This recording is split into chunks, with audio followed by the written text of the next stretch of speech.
All right, good afternoon, everybody. It is Wednesday, April 1st at 3:02 p.m. I call to order this meeting of the 911 Services Enterprise. Thank you, everybody, for showing up. We've got quite a participant list today. First up in our agenda is approval of the minutes. Has everybody had a chance to look at the draft minutes of March 4th?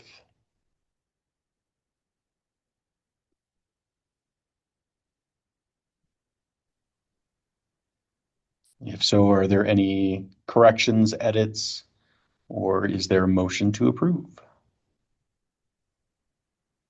I'll make that motion to approve. Thank you, Matt, Amy. excuse me, Matt second. Thank you, Matt. Any further discussion, edits, amendments, corrections?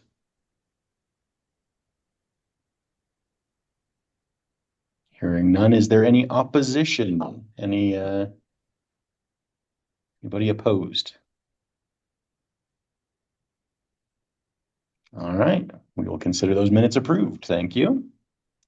Next up, public comments. Public comments are limited to up to 15 minutes total. Each member of the public may speak for up to 3 minutes on any topic relevant to the purposes of the enterprise. If any member of the public would like to speak, please indicate so now by raising your hand in Zoom to be called upon. After we address any raised hands in Zoom, we will then call for any additional comments from members of the public who have dialed in or are otherwise unable to raise their hands in Zoom. Are there any public comments today? All right, we have a hand raised. I'm assuming, sorry, I shouldn't do that. J. Nick Huffman. Hi, sorry about that. I'm not sure if this is the right time to type in. I'm the communications manager for Chaffey County. This is my first time attending one of these meetings. So kind of just trying to familiarize myself. The initial reason that I jumped in was because one of the task force advisory meetings, there was some talk about potential funding for the new Motorola Access consoles coming from this board. So just poking in to ask if that was a thing or if I'm in the right place for that, and then seeing if I should be more involved with these in the future. All right, thank you. Quick response is everybody is welcome. These are open meetings, and this is a state enterprise that exists to assist the 911 community. So one of the agenda items that we will be talking about later is funding discussions and grant discussions. Okay. Thanks. All right. Are there any other members of the public who wish to speak? If you are unable to raise your hand in Zoom, feel free to unmute and state your name to be addressed.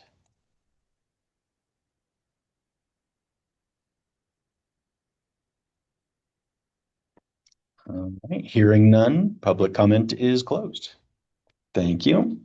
Next up, document retention policy. So hopefully everybody on the board had a chance to review what may be the final version, unless there are any comments, concerns, questions to bring up about our document retention policy.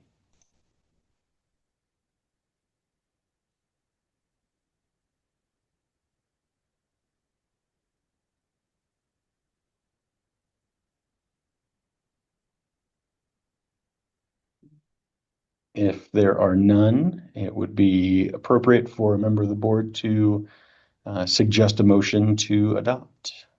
I did have one thing in the Yes. minutes. Let's see if I can find it. It said that denied or withdrawn grant applications will be kept for about 2 years. Am I missing that in that table somewhere where it That said would be denials? it would be under grant applications and related project reports. Anything involved in a grant process. Okay. Mhm. And this one says that it's denied or withdrawn applications will be kept for 2 years, not Mhm. 3. So I didn't know if we wanted to add that. I would have to go back to the recording. I don't remember discussing that specifically and giving that a different date. Yes, Matt. It's a fair question, Amy. For my part, I would be okay with folding that issue under Yeah. the 3 years of this category. Me too, I agree.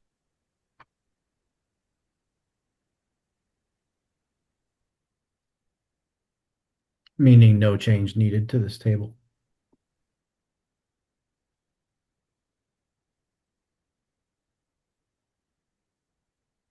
And I'm sure we can make that clarification in today's minutes. And just by adoption of the retention policy. True.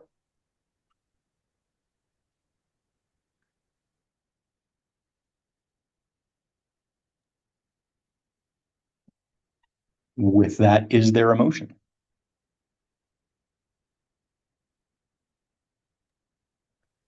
If there are no other concerns or questions, I'll make a motion to approve as written. Do I'll we have a second. second? Thank you, Matt and Amy. Any further discussion on the retention policy?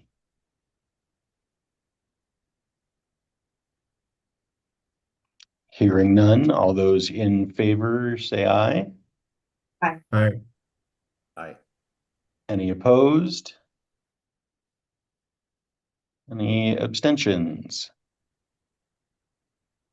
All right, we have a new document retention policy.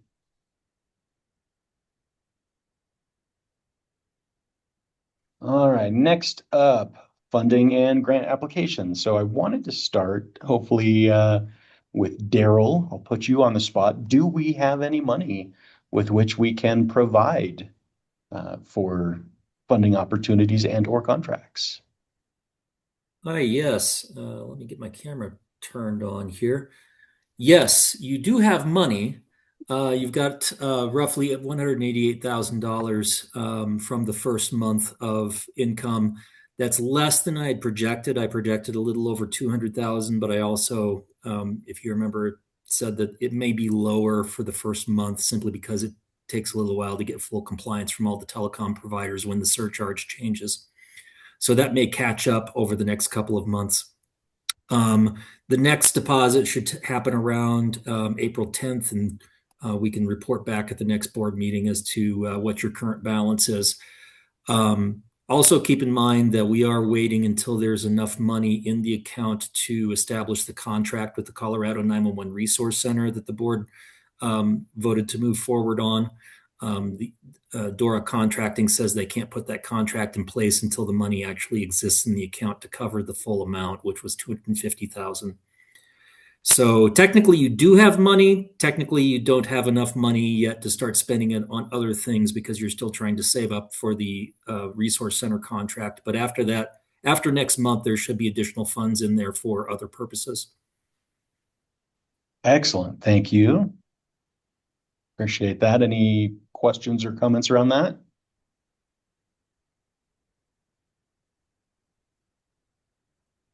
All right, thank you, Daryl.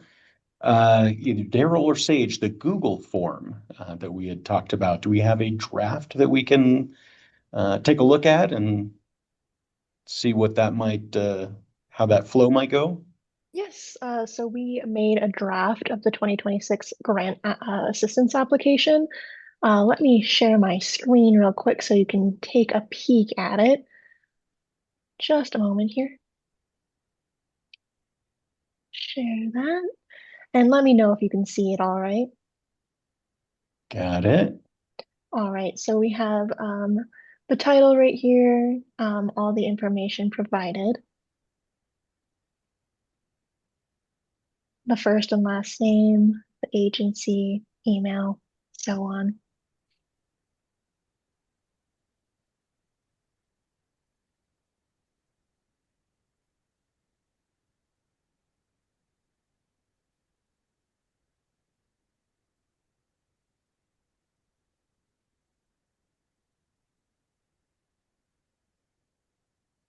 And at the very end, we have a tidbit explaining what to do for submission files. So they would email their cover letter, the project budget, and so on to this email address, the Dora_911_services_enterprise@state.co.us. Just because unfortunately we cannot receive those files via the form. Excellent. Would you mind moving back up to the top? Yeah, of course. Hang on here. Uh, for assistance to anybody looking, is it possible in both the CRS and let's see, I thought there was intended funds. The read and understand the enterprise's fiscal policy. Is it possible to link those? So to the two appropriate CRSs and then the fiscal policy PDF that's on our site, just so I they don't would have say to. it should be possible, considering we have this link right here. Yeah, that's not a problem. We can do that. Excellent. Andrew? Um, I vaguely remember us having a conversation about providing a template, particularly for the budget stuff. Is that something that we could maybe provide a link to another Google page where they could download the template just as a starting point and to maybe standardize a little bit it'll make it easier for us to make apples to apples comparisons if everybody's using a similar template. I would say that's something we should be able to do. Yeah, we can work on that between now and the next meeting. Try to come up with a draft template for you to look at. Thank you.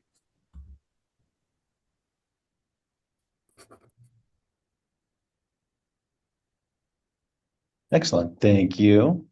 Would you mind sending that link to the board members so they can have a little more time to kind of peruse it and come up Yeah. with any other Yeah, questions, of course. thoughts?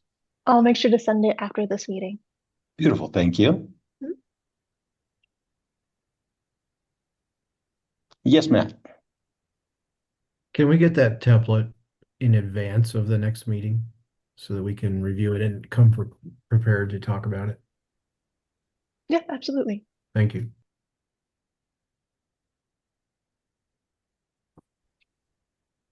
Excellent.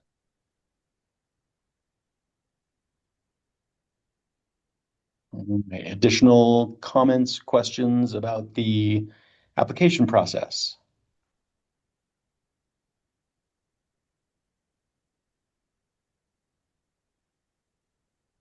All right. One procedural question, I guess, obviously from the contract side, we have to have the money before we can write the contract. Is it permissible through the state's rules and certainly through best practices to, once we come back next month, assuming everything can be approved, cleaned up, whatever that looks like, to open the process with the anticipation of the funds coming in every month versus do we need to wait until there is a substantial fund balance? This is Daryl. I don't see why you couldn't go ahead and open it up. In fact, you could also announce intents to provide an award for grants. You just can't finalize the contract until the money's in there according to DORA contracting, but I don't see why you can't do the rest of it. Excellent. I would Unless Haley sees an issue with that. I would also submit then that we provide some sort of information of what we anticipate the ongoing balance will be. So to Nick's earlier point about requesting funding for Access consoles, that may or may not be something that we can do in the early years. That way folks can kind of just gauge what they're asking for. Matt? And also a generalized short review of what we prioritized for project categories in our budget that we adopted.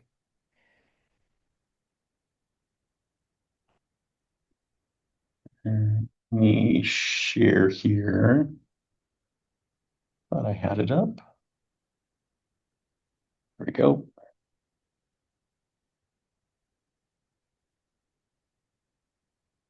For everybody's refreshment, we did submit as part of our budget process and our fee setting process, the expectation and the direction of our resource center contract, 450,000 toward GIS support, 450,000 toward local authority grants, that being a little bit more open and subjective, so to speak, and then 450,000 toward language accessibility.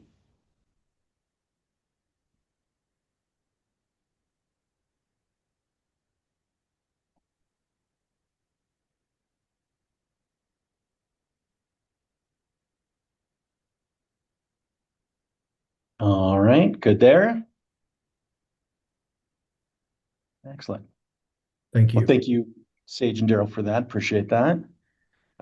To the contract discussion. So I did have a short back and forth after our last meeting regarding particularly what Daryl brought up as far as the state contracting preferences and particularly around the reimbursement model rather than the upfront model.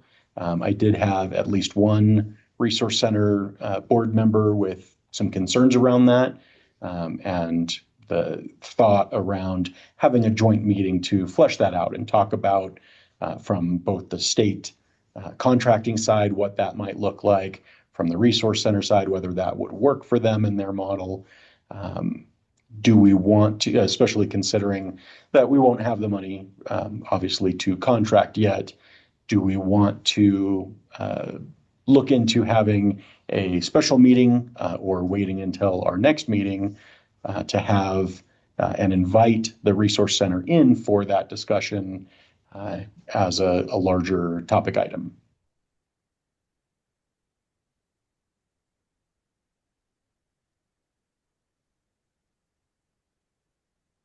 Thoughts? One thing I would bring up, because I just don't know that it matters or not, but in trying to work through what we might submit for a financial report to the legislature is further discussion on that,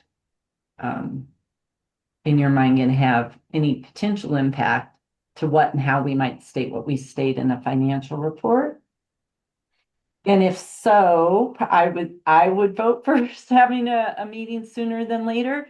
If not, either way. I would love to have one sooner than later so that we can be ready once we are in a position to make that contract. Daryl. As the staff member who will be the contract manager for this, are you comfortable saying what the concern was regarding the reimbursement model? We didn't get into that level of depth, other than just that. I don't know. I don't feel comfortable speaking on their behalf around that concern. Okay, understood. I will say that the DORA contract manager is working on language right now. So we should have something in hard copy that both us and the resource center can look at fairly soon. So hopefully there'll be something that you guys can, if you do have a special meeting or invite them to the next meeting, hopefully both sides will have something that you can actually look at. Okay. I guess from the DORA side, from the contract management side, is there an opportunity, if it were so decided, to not use the reimbursement model, or is that a pretty hard rule from the state procurement side? All we can do is ask. So Yeah. if there is a desire to go with a different model, we can go back and discuss that. The enterprise is a type 1 agency, and therefore you do have a lot of latitude. You don't have to follow state procurement rules. That's also in the statute. So it will be a matter of discussing what we can negotiate essentially with DORA contracting, since they're doing the contracting for us.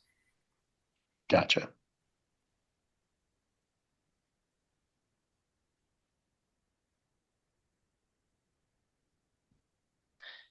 Anybody else's thoughts? Again, I think there is value in doing it sooner than later so that we can get that information everything buttoned up so that when we are at the point where we're ready to have a contract, it's all worked out already. Yes, Matt. I agree. I think we should try to work through the reimbursement model at first. Okay. It is a fairly common approach in government. There Sure. are ways. We here have several intergovernmental agreements that are of the reimbursement approach for significant amounts of funding. So it's very doable. We might just need to talk through it with everyone. Excellent. Since I would love to call for a special meeting, but I want to do so with everybody's schedule in mind, not only this board, but that board. Thoughts on the best way to do that? Maybe Sage, is there like a doodle poll type system that the state uses that we can get out to both both boards to arrange a comfortable time for everybody? Unfortunately, I'm not too aware of that. I can contact both boards and see kind of where we can go from there, but I'd have to keep you updated. Okay. Yes, Daryl. So my experience with doodle polls is that recently they've restricted how many options you can make available unless you have a paid account. But I've had really good luck using a modified Google form as a scheduling poll. So I can work with Sage to help get that out. Excellent. I'm just double checking our bylaws as far as special meeting calling as timeline. Is it?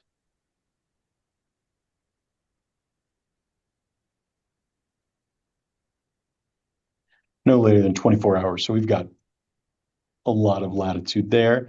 If you wouldn't mind setting that up, I would greatly appreciate that. We'll try and get that on everybody's calendar and then notice sent of this meeting. And would you like that in roughly 2 weeks or so? So in that general time frame? I think that should give people time. I hope, anybody else, please weigh in. That should give everybody time to look at their calendars. I will say that is during National Public Safety Telecommunicator Week. So I don't know if anybody has anything special planned, but you should for your agencies.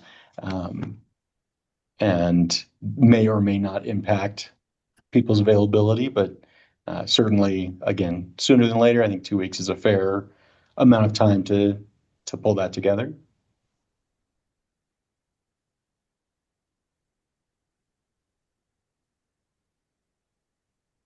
Excellent. Thank you. All right, which brings us to Lynn. You've already commented on the annual financial report. Okay. And let's see. I have been working on this, and Sage, I apologize. I know you reached out. I wasn't comfortable sending anything yet for purposes of posting before I get a chance to really kind of review some things and ask some questions and refine how much we really do want to go in here or not. So I thought I might be able to go find more out of the 988 resource, the 988 enterprise board than I was able to find. A lot more of theirs seems to be focused on kind of their goals of the enterprise and some things like that. So then I went back to, okay, what else is out there for, when people do these kinds of reports and that. I didn't check necessarily ones that were submitted just like to the Colorado legislature, but tried to find in general the things that were covered, and then back into some categories here for the state. But a couple of the key questions I had, and I can certainly share the draft where it's at right now, which I will say I erred on the be way more detailed side than high level, and we can go either direction. But one of the main things that stumped me, and maybe because I just hadn't thought through it hard enough, is the requirement. So actually, it probably will be easier if I share a document here. Oh, I think I have to send you a request to allow me to share it. So, There you go, just allowed it. all right, thanks.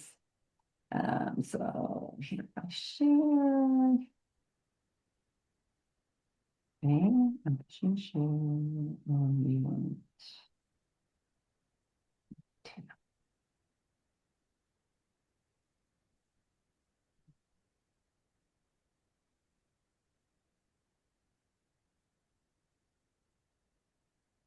Can you all see the document? Yep. Okay. So the time period for the reporting. So here's our requirement. On or before June 30th, then each year thereafter, prepare and submit an annual financial report to the staff. Must include the projected revenue and expenditures and proposed budget for the following fiscal year. So what is fiscal year as it's used in this the states and legislative budget fiscal year, or is it ours being a January to December timeframe? And is that a Kristen question, maybe? Or Kirsten, I'm sorry. That is an excellent question because our fiscal year is calendar year versus the states. Haley, would you happen to know, or Daryl maybe?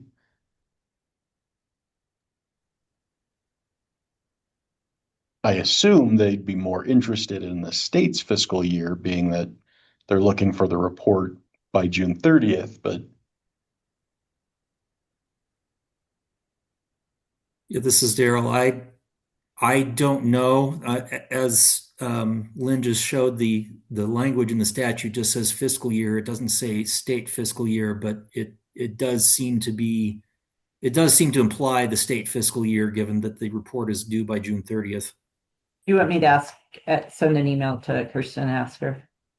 Because it honestly, I think as I was thinking through and seeing this, it'd probably be easier if it was the enterprise board's fiscal calendar year kind of thing, because that's how we set the fee and some things like that. But I guess you can always split it up, however. And I did see Haley's microphone come off mute. Haley, are you filling in for Kirsten today? Oh, we can't hear you.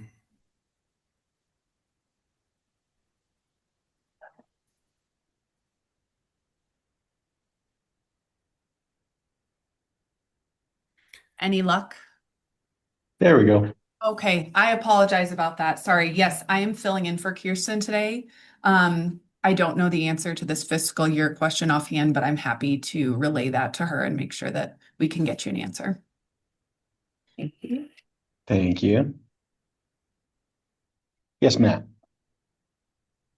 My interpretation was that it was about our fiscal year because the information we're providing is about our finances. And I think that is a fair interpretation. I just don't want to make too many assumptions. Mm-hmm. And I think when we did our initial budget projection, it was based on our year, correct? Correct. Yeah, so I think it would definitely be easier to do it that way if Kirsten and everybody are good with that. If we can work towards that objective. I think that's sorry, go ahead, Matt. So yeah, sorry. I'm okay with that. And at least then we're moving forward on being prepared and they can tell us we're wrong or fire us if we're really wrong. Yeah, I agree. I think that's the direction, start working it up in that direction. And certainly if we hear otherwise, we can pivot. But, if we don't get a concrete answer or if we're told we can do it that way, we'll be ready to go. Okay. And then I guess the next question I had, and I can kind of step through what's in here now, realizing this is more comprehensive than maybe it really needs to be, is to think about, is our goal enough information, but we don't want to over-inform, or is it helpful for context and other reasons, especially since this would be the first report, to have a little more information. And so I can go through that if folks would like. And I apologize. I tend to, just out of habit, tend to do things in very kind of legal mode, albeit I am not an attorney. But do things in pretty legal mode, cites to statutes, things like that. So again, all of this can be trimmed down to not be read-like. It's almost like you worked in the telecom section at the PUC in the past. Or something like that, right? Yeah, too many years, unfortunately, versus where I really started. So I'm going to scroll really quickly through this, but just to kind of give you an idea of where it was headed. Included in executive summary session, it talks about, some background of the bill, what the financial report covers. It gets into, and this is where, to me, you can go either direction, background about the board and the creation of the board and our responsibilities or authorities to do certain things and everything like that. So my brain, I was like, I'm going to put it in, then we can take it out if we want to, if we feel like we really want to just trim it down to, here's financially what happened and what we decided. But for now, it's got a lot about our operations in general. So talks about the reporting requirement, brings in initial appropriations that were already given to us, gets into how again, this is just out of the bill itself, how the board is governed, what the makeup of the board is. This one, I wasn't so sure about. It seemed to show up in other things I looked at, but kind of the board's meeting and actions that they kind of undertook. And again, you could be pretty high, not even included, or be pretty high level about it. So this would kind of be what we did and worked on. And okay, let me go back to, even if it is our fiscal year, so a January through December, some of this information would be about things we did in 2025, not during, as you'll see here, it just said fiscal year 2026, but it would really be in 25 and into 26. So we kind of want to think about, what time frame do we really want to represent overall in this, even if we're using calendar year. That seems appropriate for this initial report. Okay. Yeah, I think especially for the initial one, I would also put it and make sure to comment in there specifically that the enterprise uses the calendar year, just so there isn't confusion for the reader. Okay. Right. Well, Does the board have to do an annual activities report to the legislature as well? Or is I this? was looking for that in the CRS. I see thought it. that had been part of the bill, but I'm not seeing that.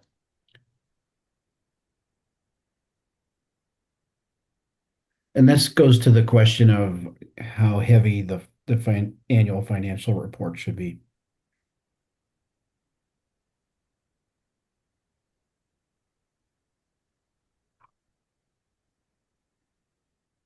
Yeah.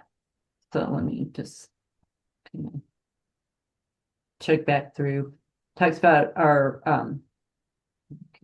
for meeting actions.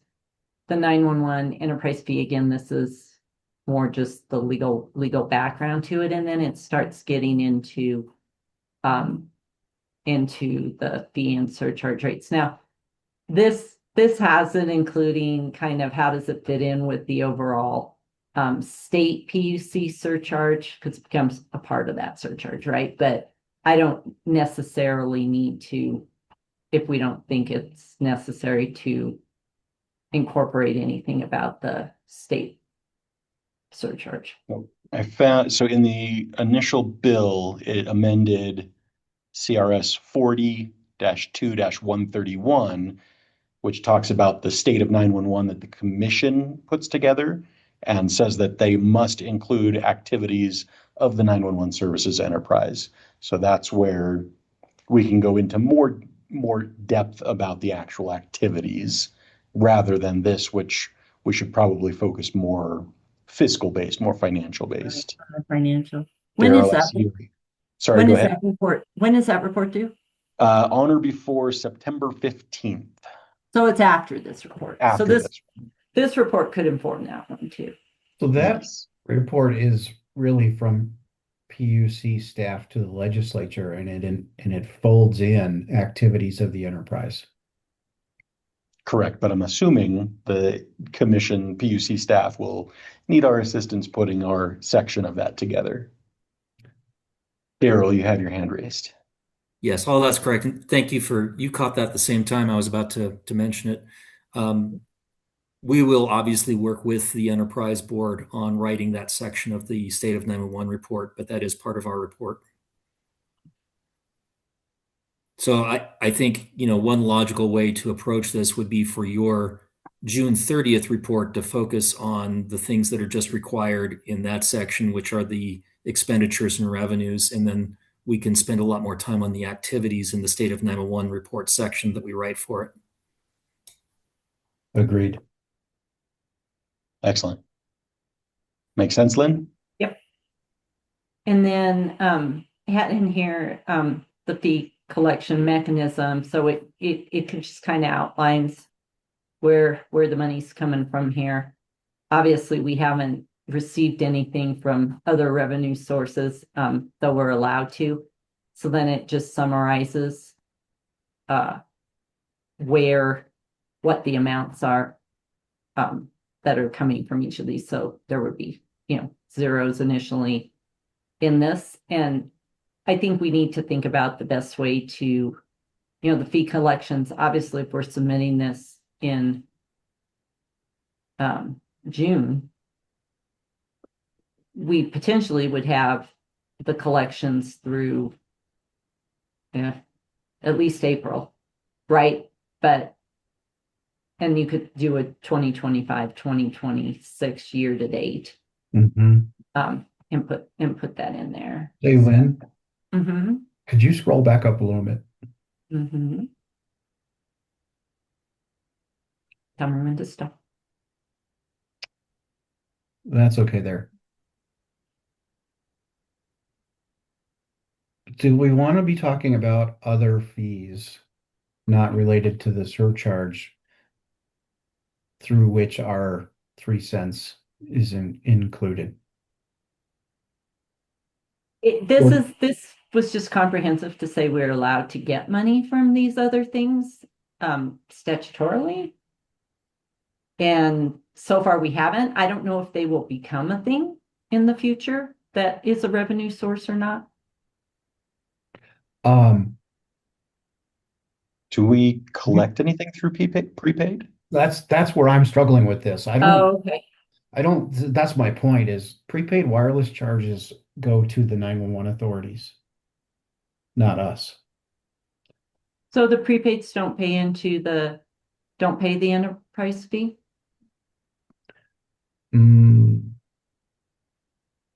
I don't believe so. I mean, I Is think there?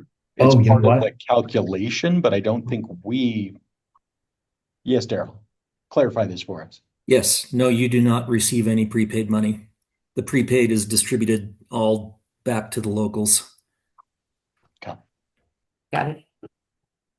And then are there any other charges discussed in this section that are not part of the statewide 911 surcharge? So anything above that for other charges? There was just the service suppliers and then the other revenue sources, which are down here. Okay, thanks. Interest and investment income and gifts, grants, or donations. Right on.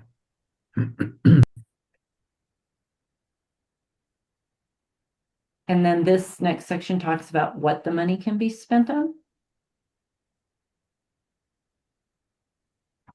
And then it talks about expenditures per category. And this one, again, we haven't spent any yet. And I don't know exactly if we will, given the resource center contract or not by then. But it might be also the appropriate place to talk about and include that projected budget information for each of the categories. Is So this, when you were showing is this- earlier, Mike. sorry, is this possible categories? Or is this based on the budget that we adopted? These are the possible. We might Everything want to else stipulate that. So Yeah. that for this annual report, these are the potential categories, not necessarily what the board chose for its first partial year of projects.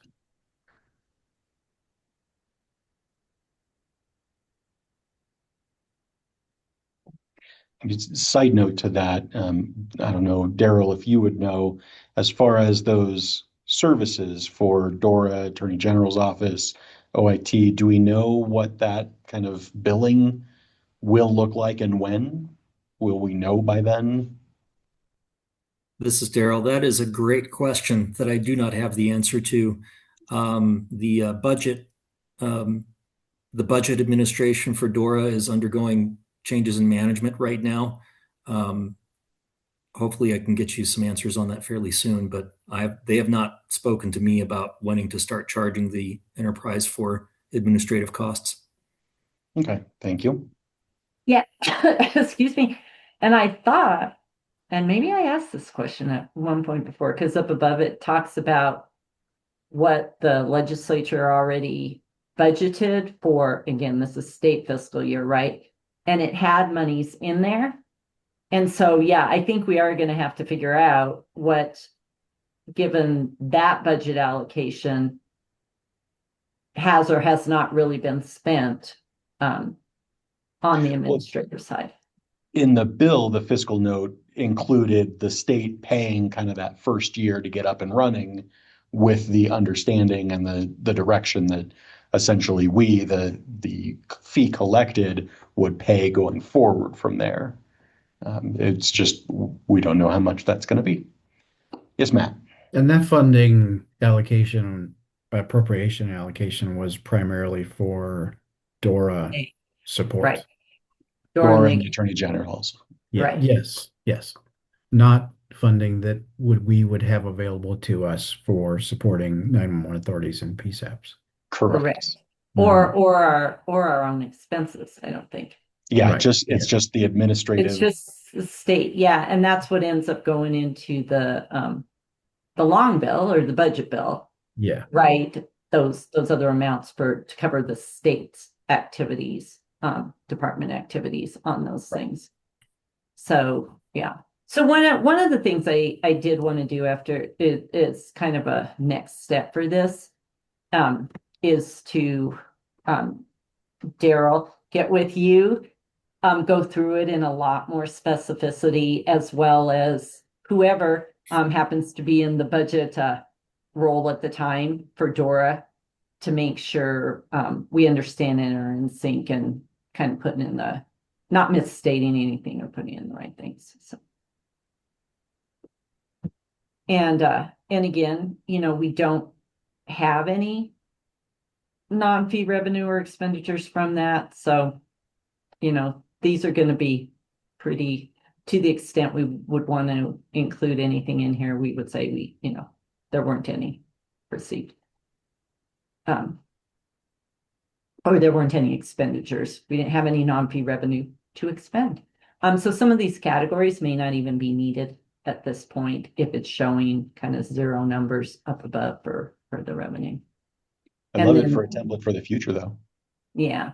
And then I had a distribution category to distribution to the governing bodies and PSAPs. Again, we don't have any of that yet. And so, there's options. We could take out the category, we can leave it blank, we can indicate there's nothing, or it might be a place to put what we projected into those different categories, of which, some would be going to the governing bodies and PSAPs for some of those categories. So that was just, while that was in there. This one I did have a question about. 1 second, Daryl has his hand up. Oh, sorry. That's fine. Lynn, were you able to get a copy of the 988 Enterprises the 988 Enterprises fiscal report? No. All I Okay. saw was, well, it wasn't a fiscal report. That's what I was expecting. And then when I went out searching for it, it was, and I think Kirsta was going to look for it too, was one of her items from the last meeting.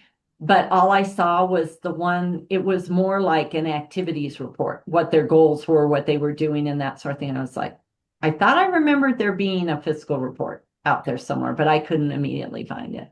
So I did talk to Bronwyn with Behavioral Health Administration, and they kind of handle it a little bit differently. They kind of incorporate the fiscal part of it into the BHA SMART Act report. And then they have an appendix to that goes through sort of the narrative of what they did that year, but the fiscal part is built into BHA's SMART Act report. Oh, okay. Can you send me a link? Yeah, Okay. I will. Okay. But I think what you're doing here is a lot cleaner than, because they've kind of what they're doing is kind of mixing the enterprise's activity with BHA's activity. I think it's a lot better to keep it separate. Okay. Then there was a section, because it did ask for it, I believe, in the thing about financial controls. I think this would be kind of the appropriate place to talk about if we had, like, our financial policy that governs it, or any information from Dora that says, this is how we manage the flow of the money and what's done in order to, make sure that it's all above board and being done according to fiscal, to good, sound fiscal policy. Now, I thought I heard somebody at the beginning of this meeting or somewhere in this meeting say we did not have to adhere to the state's fiscal policies. Procurement policy. Procurement. Like contracting. Okay. Whole different thing. But we That's do. my fault. I think I said something a lot broader than what the statute says. You don't have to follow the procurement policy. Okay. You apparently have to follow the fiscal policy. Okay. Okay. So, this one I may need some help with. Daryl thoughts, or maybe Dora budget team's thoughts and things as to how to frame this. Best frame this. And then this is the one that just gives an overall picture of the balance, which I think is easy enough because we don't have a lot going on. Yeah. One of the things that came up that I saw in other places, and I don't know that I have a big passion one way or another. There's kind of guidelines around, we can't get revenue more than $100 million and some things like that, and stuff that pertains to Tabor and a Tabor status.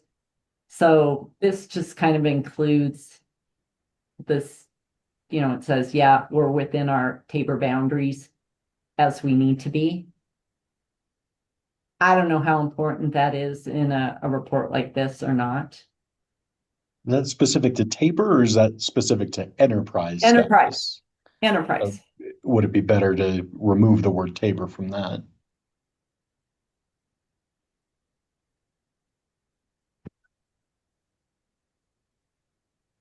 and then from the table. Yeah. And then Matt has his hand up. Regarding the balances section up above, Mhm. just a question. Were you thinking of reporting on a cash basis or an accrual adjusted basis for expenditures carryover? I really don't know the answer to that. It's maybe something to think about. We should probably also, if it's through December, it should be probably projected. The idea being to give the reader a, if we do accrual, that gives them a more clear sense of our standing. Sure.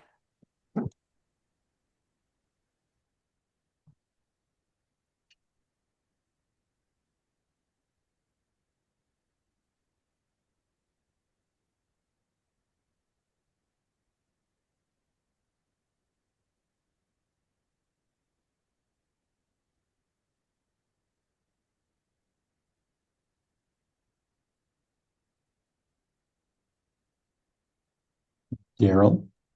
I was going to suggest that another way to do that might be to do it by cash, on a cash basis, but also show how much of that is encumbered for existing grant agreements and things like that, just as another option. That gives the exact same effect.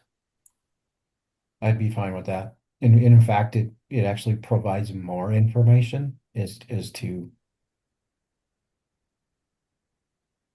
showing what's encumbered provides more information than just a simple accrual adjusted number.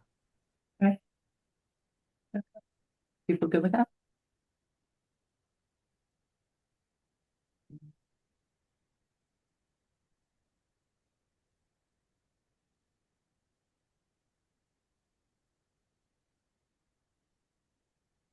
All right.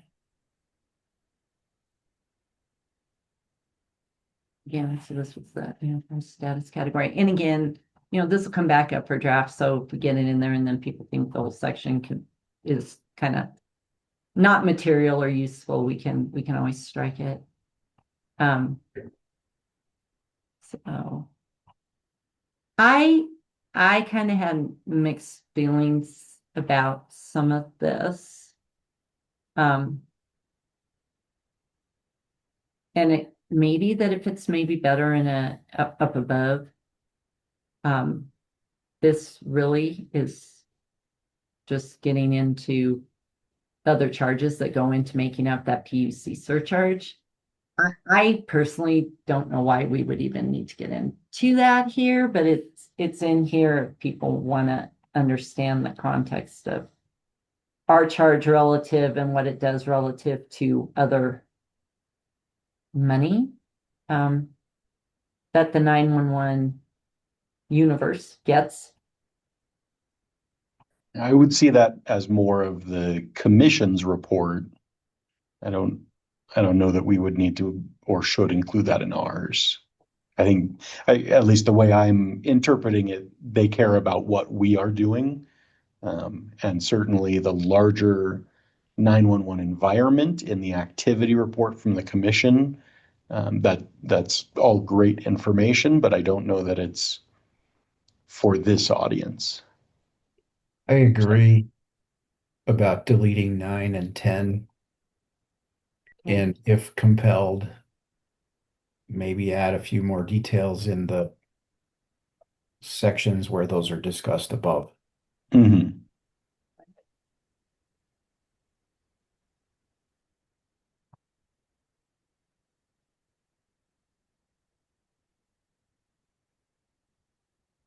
And then the next section really was just like an outlook and a projection of, and I don't think we need that in here. But do we want to include go beyond anything in 2026 and say, here's any, I mean, already part of 2026, because we're submitting this in June, is going to be a projection anyways. So I don't know that there's a need to go beyond it for any projections.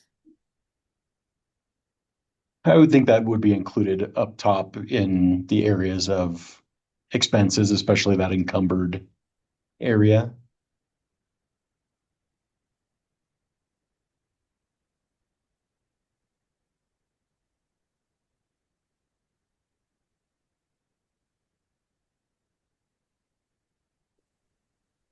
You know, our budget that we adopt tells them our plan for the coming year. But I'm not opposed to a little bit of an outlook, something very general, to give them a sense of our intentions, what we're working towards. So maybe just finding a way just incorporating it up a little higher sooner in the document. Yeah, wherever it happens, yeah, I mean, I'm okay with it here too. It's kind of your segue into the conclusion, but it could be.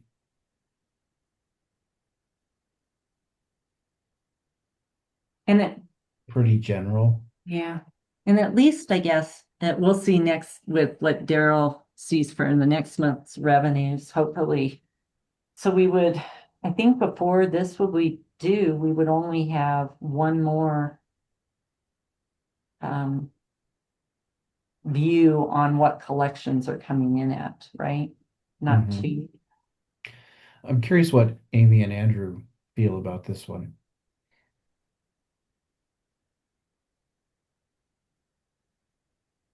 I tend to err on the side of providing more information is always better than less. You know, same thing with the Tabor stuff. I have no heartburn about including that here, or our intentions for stuff. Yeah, it's duplicative, but I think particularly when it comes to some of this, the opportunities to prevent misconception by combining information, I don't think it hurts. Let it not be said we didn't provide enough information, but not so much that their eyes glazed over like donuts. Yeah. And, you know, I think to the extent, you know, it's projections and things like that, we're just gonna need to be careful to make sure it's very clear. Yeah. You know, that this is, you know, the expected revenue based on whatever, but you know, it's gonna come out what it's gonna come out. I do want to point out we're at 4 o'clock, so if everybody is still good with continuing on a little bit and finishing here. this up. I'm good. Yeah. And I'm almost there with the conclusion. And like I said, I at this point, I think my next step would be to clean this up a bit and then set a time, hopefully maybe next week, Daryl, to meet with you and the DORA budget people and really solidify some things. And then as far as getting this back out and out for review, is this something that then I could just give to Sage and then it's out there and then you all can take a look at it? If people feel like we want to have another get together just about this prior to the next meeting or whatever, I am absolutely fine to do that so that we're not stressed as we're getting into late May. And I guess it said in June, so I assume that gives us to the end of June, right? Yeah, we've got 2 meetings before it's due. Certainly, we don't want to submit it at midnight on the 30th, but we've got our May meeting and our June meeting currently planned, and that's June 6th. So we have some time there. Yes, Amy.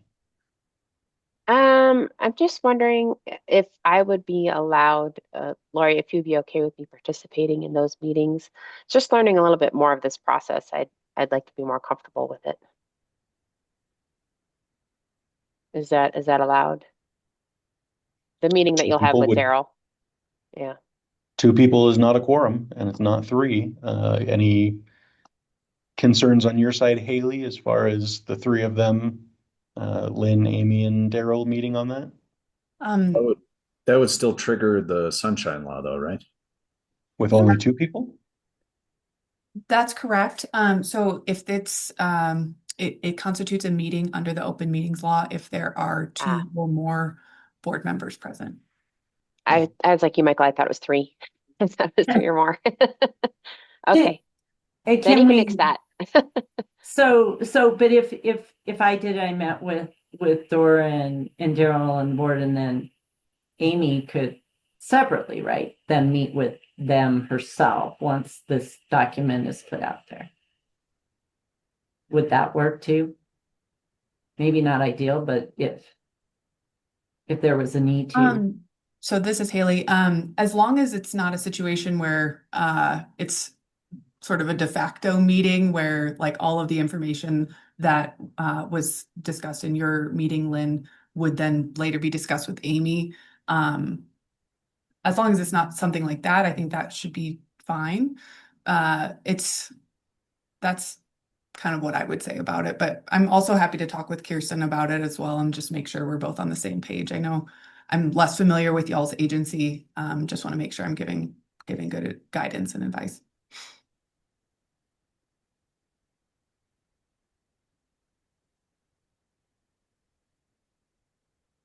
So any other questions for this document, or concerns or directions you want me to think about or have? Thank you for your work on this. No That's great. kidding. Yes, Yeah. thank you. No problem. All right. right. I'll stop sharing then. Well, that takes us to board comments. Anything for the good of the order? Only thing I have to comment on is I know there's a draft bill, a draft of a potential bill going around that includes the 911 Services Enterprise, a board member as a potential assigned board member to a new Colorado Interoperable Communications Authority. Draft only has not been introduced, so it's something to just keep on our radar to take a look at if it does get introduced. Does anybody else have any comments for the good of the board?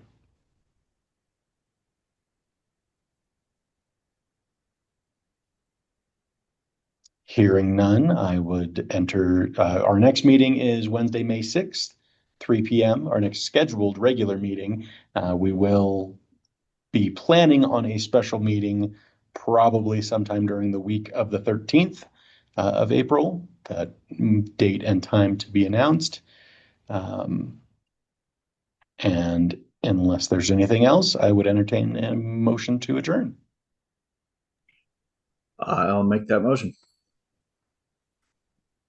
Thank you, Andrew. And Amy.